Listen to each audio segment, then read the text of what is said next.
ये हमारा सौभाग्य है कि हमें वैश्य समाज में जन्म मिला।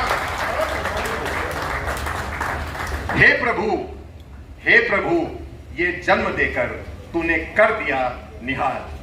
हे प्रभु, ये जन्म देकर तूने कर दिया निहाल। मनुष्य जन्म यदि फिर से दो तो मुझे रखना अग्रवाल, मुझे रखना अग्रवाल।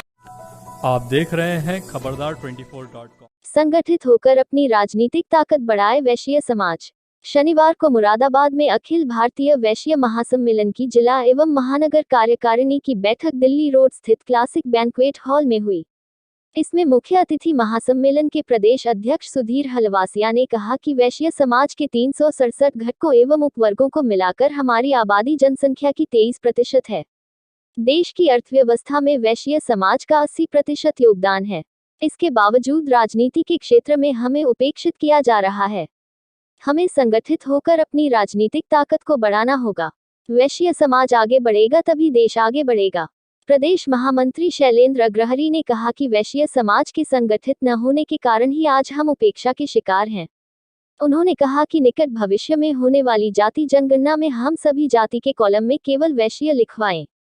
भारत के संपूर्ण वैश्य समाज को संगठित कर एक मंच पर लाना ही हमारा लक्ष्य है। बैठक की अध्यक्षता करते हुए जिला अध्यक्ष राजेश रस्तोगी ने कहा कि 5 जून को दिल्ली के तालकटोरा स्टेडियम में होने वाले अखिल भारतीय वैश्य महासम्मेलन में मुरादाबाद से वैश्य बंधुओं की भारी सहभागिता रहेगी। उन्होंने कहा कि संगठन वैश्य समाज के सामाजिक और आर्थिक उत्थान के लिए पूर्ण मनोयोग से कार्य करेगा। बैठक में मुख्य रूप से विनय लोहिया, सदस्य प्रदेश वित्तीय समिति सौरभ गुप्ता, प्रदेश सचिव प्रदीप अग्रवाल, प्रदेश उपाध्यक्ष अंशु गुप्ता, प्रदेश अध्यक्ष युवा अमित वार्षण्य, जिला अध्यक्ष युवा रोहित अग्रवाल, महानगर अध्यक्ष सचिन सिंघल, महानगर अध्यक्ष युवा प्रणय गुप्ता, जिला अध्यक्ष महिला आरती गुप्ता, महानगर अध्यक्ष महिला रीना अग्रवाल, रोबिन अग्रवाल, वरिष्ठ पत्रकार एवं कवि डॉक्टर मनोज रस्तोगी, विशाल अग्रवाल, विकास रस्तोगी, राखी अग्रवाल, प्रमोद रस्तोगी, अमित रस्तोगी, सोनल अग्रवाल, सोनी अग्रवाल, ऋचा अग्रवाल, रीना अग्रवाल, अल्पना अग्रवाल, अंजू अग्रवाल, नरेश गुप्ता आदि उपस्थित रहे। संचालन महिला जिलाध्यक्ष आरती गुप्ता ने किया। कार्यक्रम के उपरांत प्रदेश अध्यक्ष और प्रदेश महामंत्री ने जिला और महानगर पदाधिकारियों के साथ वैश्य बंधुओं से संपर्क कर 5 जून को दिल्ली पहुंचने का आह्वान किया। इस दौरान उन्होंने महानगर के प्रमुख निर्यातकों विनय लोहिया को मुख्य संरक्षक, महापौर विनोद अग्रवाल, अमित कुमार और अजय गुप्ता जिम्मी को संरक्षक मनोनीत किया। आप भी देखिए कार्यक्रम की झलकियां। खबरदार 24.com के लिए नवनीत अग्रवाल।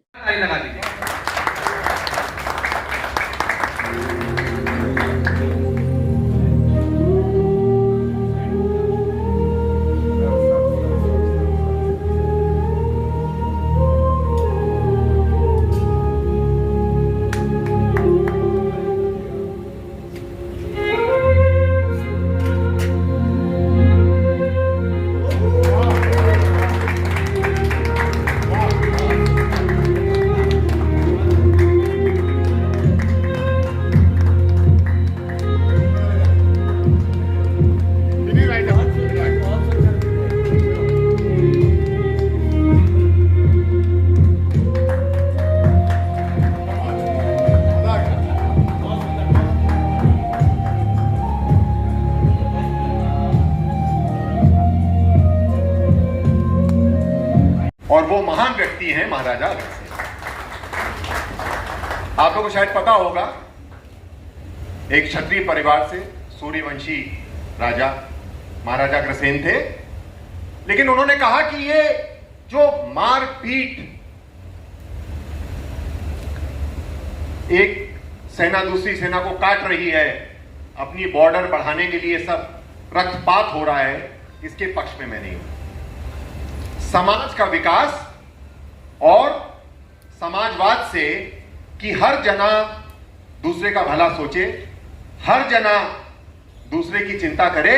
और उन्होंने एक खुला ऐलान किया था कि राज्य में कोई भी नया व्यक्ति आएगा तो जितने भी लोग हैं सब उसको 1 ईंट और 1 रुपया देंगे। आप जरा कल्पना करिए कि कोई राज्य में नया आया, अगर उसको 1 ईंट सबने दी तो उसका पर्याप्त प्रबंध हो गया मकान बनाने का, और अगर 1 रुपया सबने दिया तो पर्याप्त प्रबंध उसका हो गया व्यापार करने का, जीवन यापन करने का, सुख समृद्धि के साथ रहने का। और 1 रुपया देने वाले को भी नहीं खलता, 1 ईंट देने वाले को भी नहीं खलता।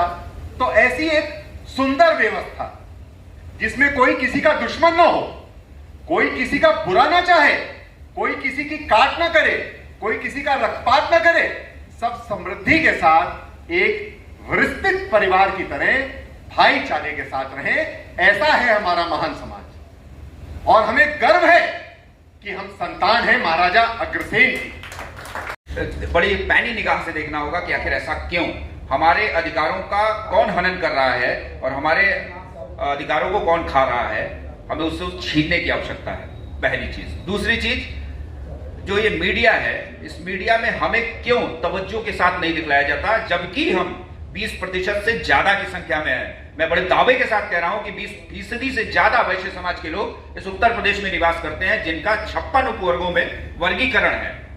देश भर में 372 की संख्या में है, तो यहां पर 56 की संख्या में हम उत्तर प्रदेश में है, जिसमें बहुत से उपवर्ग हमारे पूर्वी उत्तर प्रदेश में, बहुत से पश्चिमी उत्तर प्रदेश में अलग अलग निवास करते हैं।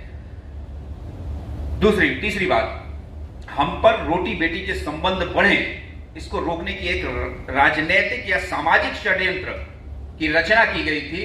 पूर्व में ही, इतिहास में ही कुछ इतिहास को लिखने वाले लोगों ने यह रचना की थी, यह कूट रचना की थी कि यह वैश्य समाज तो हर तरीके से मजबूत है, इनकी संख्या भी भारी है, उन्हें मालूम था कि इनकी संख्या भारी है, ये फाइनेंशियली बहुत स्ट्रांग है, बहुत वोकल है, अपनी बातों को रखने के लिए कहीं से भी चूकते नहीं हैं, और ये तो देश को आर्थिक प्रगति, आर्थिक सत्ता में मजबूत करने में बहुत ही उपयोगी समाज है।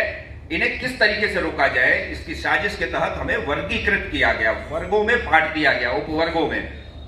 हम पर संस्कारिक रोक लगाई गई। सांस्कारिक रोग का कहना यह है, रोटी बेटी के संबंधों को रोका गया।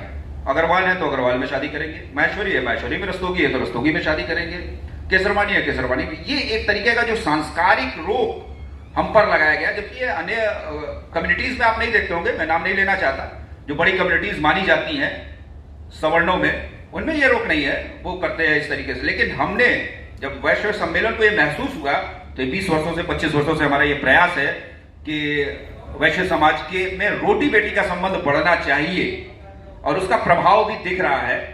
मध्य उत्तर प्रदेश में वो बहुत ही प्रभावशाली ढंग से चल रहा है। मैं अपनी बात करूं एक उदाहरण के तौर पे, तो मेरे भी उपवर्गीय विवाह ही हुआ है, मैं अग्रणी हूं।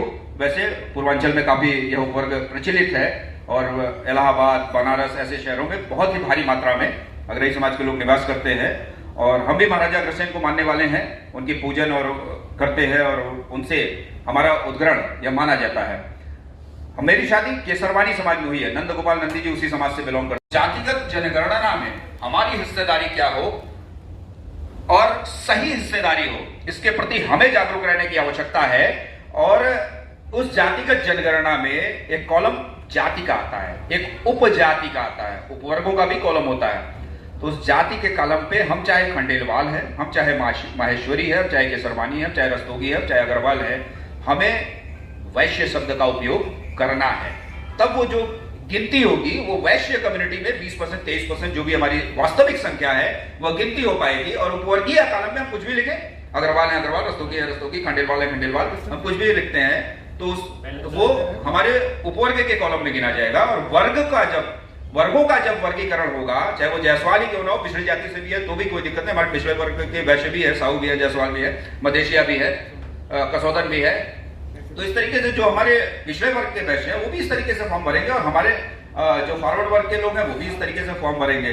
तो क्या है, जो वर्ग के कॉलम में, जाति के कॉलम में हम वैश्य शब्द लिख देंगे तो हमारी संख्या जो मीडिया में 3%, 4% दिखलाई जाती है, जो चंद लोगों ने वैश्य भर दिया होगा, उन्हीं की संख्या मीडिया जानती है, क्योंकि सरकारी दस्तावेजों में वही बता रहा है। तो जब वो 23% बताएगा तो सरकारों की कुर्सी हिल जाएगी कि ये कौन सा वर्ग था जो अभी तक छिपा हुआ था, और ये 23% की संख्या में है। यह संख्या तो दलितों को भी चुनौती दे रहा है, तो दलित वर्ग को भी चुनौती देने वाली संख्या हमारी है। 23% की संख्या में पूरे देश में है, 20% की संख्या में वो दिखलाई नहीं पड़ रहा है, उसमें खामी हमारी भी है। इसको दूर करने के लिए भी अखिल भारतीय वैश्य महासम्मेलन प्रयासरत है। तो जो हमारी राजनीतिक और अन्य भागीदारियां हैं वह बढ़ने की प्रबल संभावनाएं होंगी। इस नाते यह सम्मेलन आयोजित किया गया, मैंने सम्मेलन का उद्देश्य आपसे साझा किया है। अब 5 तारीख की बात कर लूं।